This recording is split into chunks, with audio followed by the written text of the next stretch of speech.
Made out of the severed head of Roxy. Hello, this is Bit Remastered Productions, and welcome back to the Bionicle Heroes commentary. I am Vikiti, your glorious and efficacious host, and these are my co-hosts, Joe Squared. That was the best intro to any video ever. At least any video related to Rudaka. Were you gonna pronounce it Rudaka? I actually don't know how to pronounce her name. I always get it wrong. But it's in a movie!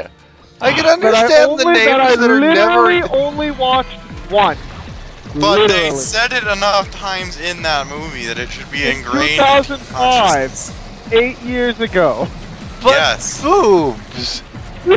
You should be able to recognize that character and everything about them because boobs. I do recognize her, I just don't know how to pronounce the name. Screw up, it's not a big deal. I mean... Okay, if you say so.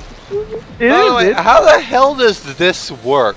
TT was so lazy programming this game that they couldn't be bothered to make water that you actually sink in. So they just give Hallie Hallie's use, quote unquote, is that she's basically Jesus and she can walk on water. Yeah, man, she's a toe of water. She just makes the density of water so dense that she can walk on. Why don't they just use the Taro? Even though that when she's walking on it, all the other enemies just sink to the bottom. I saw a video recently about substances that defy the laws of physics, sort of. And there is actually a liquid that you can walk on as much as you want and you won't sink. But if you stand still, it's I think it's called viscous substances or something like that. I don't. Are you talking about corn? Are you talking about cornstarch and water? Yeah. I don't remember what it was. I wasn't paying enough attention. I just remembered that. I just remembered the stuff and what it did. They do the same thing with Jala. He can walk on lava apparently. Okay, that one doesn't work. I was just say, Tau Nuva can't even walk on lava. That's the whole point of his Toa tool being literally a surfboard. I thought it was because that was badass. Okay. Oh, that too. Well, it's not necessarily the reason. I mean, Toa Likon's tools form a surfboard, but he uses them to fly apparently. Yes, but notice that Toa of Fire tend to have Toa tools that are literally surfboards, and Toa of Water don't, which is ironic. Because water doesn't kill you if you touch it. I really liked the Nuva, how their tools also just doubled as some sort of movement thing. I like them except for Kopaka and Pohatu, because one way or the other those tools look really lazy in one of their forms. I have claws! They turn into a soccer ball! Okay, yeah, the soccer ball was lame, but I like the skis. Yeah, but as a blade, they look kind of shitty. It just looks like he attached a bunch of it looks like he attached two skis together. Or Artaka connect that thing. Okay, but think about this. Compared Kopaka's tools to Onua's. Okay, I guess you can say that Onua's Quake Breakers are kind of weird when attached to his feet. And they never actually do that in canon, by the way. Dude, I can only imagine how badass that would be. Just he puts them on his feet. Like, there's never been any purpose for it though. He's never actually done that outside of the promotional imagery. Well, there's no reason to assume the toy needed a gimmick, but the writers couldn't think of a use of a good one, so the toy designers just shoved one in for no reason.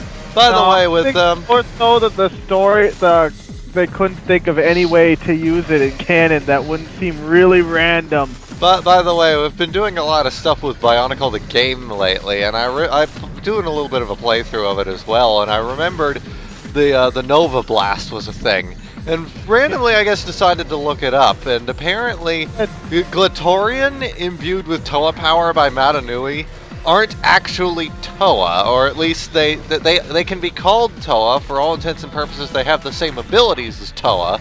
But because their bodies are mostly organic, if a Glatorian was to perform a Nova Blast, they would die in the process. Wow.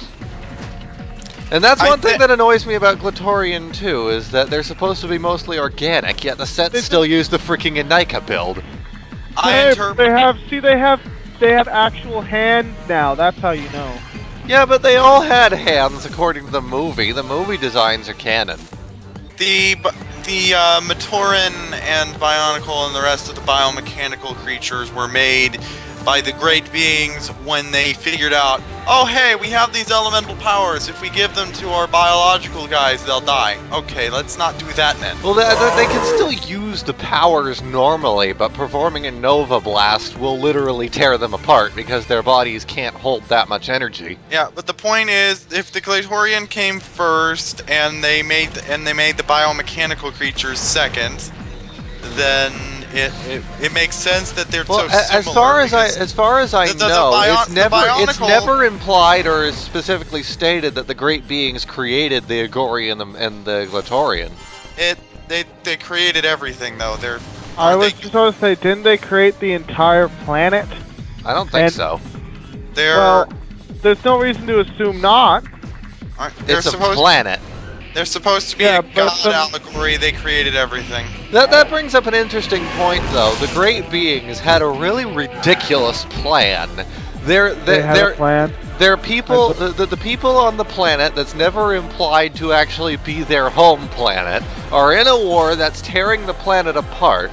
So they build an entire universe inside of a giant guy to go out into space, research other planets, to come back and restore their planet that isn't necessarily even their planet. It's not really a universe, but that plan still makes no sense, even just thinking that there are people living inside the robot.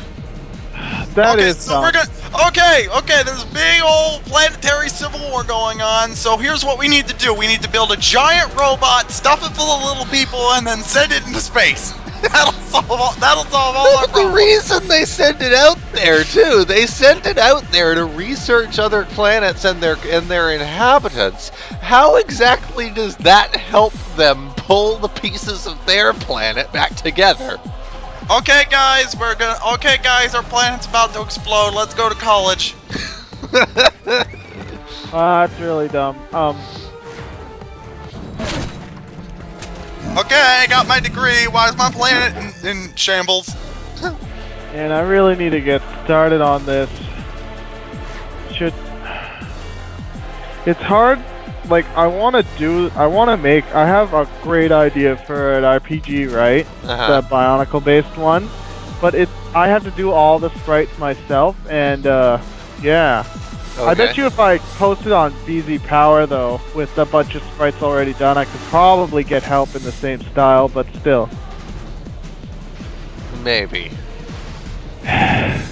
Depending on, depending on how many people were interested.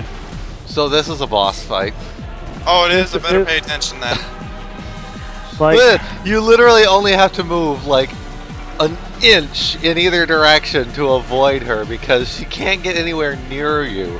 She has to shoot you from over there, and it moves so slowly that you can just stand in one spot, move an inch in either direction, and you dodge it. Lego, 75 years of forward thinking. The only female villain in Bionicle that isn't two yet, and she's pathetic. I love how worthless she is in this game too, because in the story she's supposed to be like a fucking ninja, you know, wasting no movement and destroying everything with like the flick of a finger. Oh yeah, she's awesome in canon, but in this game she's just absolutely pathetic. Yeah. Maybe Traveler's Tales is being sexist and not Lego. No, they. It's like, oh, we have a boss that's a woman. Make her terrible. All the bosses in this game are pathetic, though. That's what I was going to say. I don't good. this because they're all equality, equal patheticness for all. Equality. Everybody sucks. All right, then we're gonna give Traveler's Tales an award. There, here you go. Here's your award. Thanks for making everything terrible. You are truly warriors for equality. I almost said ecology. You're a winner. I almost said ecology. Anyway, why does Duparu have Onua's claws? You can't keep saying Onua because there's already a Toa and Shiraga named Onua. Yeah, you know which one. Yes, but people are gonna get confused when you call them by the same name. It's Onua.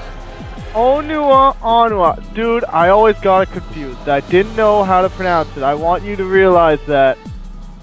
Look at the sparks coming off of her. This is brutal. Oh my gosh. And yes, she's missing an arm. Still fighting. We've knocked off one of her arms already. Look, man. I'm sorry. I really am. It's so weird because, like, I really am passionate about this Bionicle because I just am. But it's so hard for me to figure out how to pronounce shit, especially shit that I haven't pronounced or talked about. Look at that! Look at that! Look at that! What is that? Why would they do that? I beat this game and that's terrible. Why would they do that? That's just morbid. That just gets even worse there. Her head came off and connected to her thighs and now we have her head. Like, yeah. And now you just now there's like they say Toa don't kill. Now you just picked up one of her organs and is all like, yeah, I killed a woman. Oh my god! What seriously though? What were they thinking when they did this? Oh, it was just a weird robot toy. No one's gonna care. Oh my god! All right, here we go with this week's fanfic, everyone. Josie, take it away. The battle for the Canada! A great epic by Liam McButtface. Oh my god. Over the hill and beyond the butts, Sonic flew her Canada. She had been busy with the Canada for hours and now wanted nothing more than a pine cone cuddle or a big and black massage from her lover, Shumagora.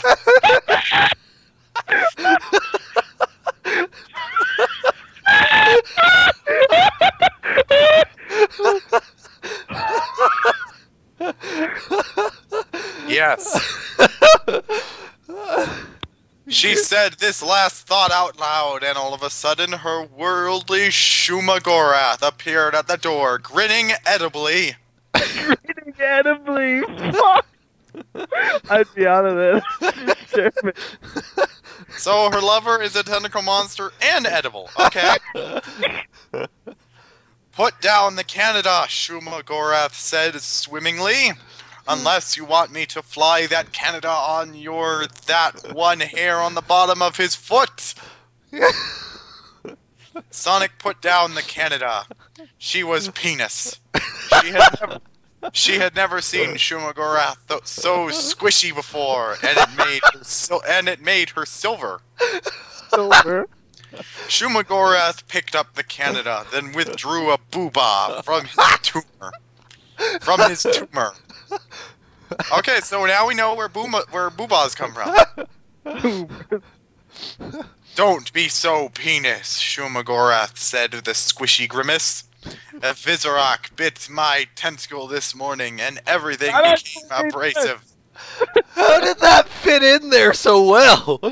Shumagorath is Spider-Man now. A robot spider bit him, and now he's abrasive. Anyway, a Vizorak bit my tentacle this morning, and everything became abrasive. Now with this Canada and this booba, I can swimmingly rule the world. Sonic Sonic clutched her kawaii tentacle assly. This was her lover, her worldly Shumagorath, now staring at her with a squishy tumor. Fight it, Sonic shouted. The Visorak just wants the Canada for his own worldly devices. He doesn't love you, not the pinecone way I do. Sonic could use Shumagorath, trembling assly. No wait, I said use instead of see. Should I do that over? Fuck it. Sonic could use Shumagorath, trembling assly. Sonic reached out that one hair on the bottom of his foot and touched Shumagorath's tumor swimmingly. She was wordly, so wordly, but she knew only her kawaii love for Shumagorath would break the Visorak's spell. Sure enough, Shumagorath dropped the Canada with a thunk. Oh, Sonic, he squealed. I'm so pinecone. Can you ever forgive me? But Sonic had already moved over the hill and beyond the butts. Like when you eat Josie and the universe blows up, and then the Big Bang resets everything to cats. She pressed that one hair on the bottom of his foot into Shumagorath's tumor, and as they fell together in an abrasive fit of love, the Canada lay on the floor, silver and forgotten. Canada! While Rob Ford watches in the window. Oh my God, Rob Ford. That reminds me, I thought I put Rob Fordley in as one of the adverbs. Where did... I don't think you did. I did. It's right there. No, you didn't. Yes, I did. I don't believe you. I just read it. I misspelled it as Rob Fordley. Anyway, guys. And now we're done, and we will never record another episode again. This was the last episode of Beaverhausen Productions. See you next week. Because you totally haven't made that joke before. And I will make it again in the next time on Dragon Ball Beavers.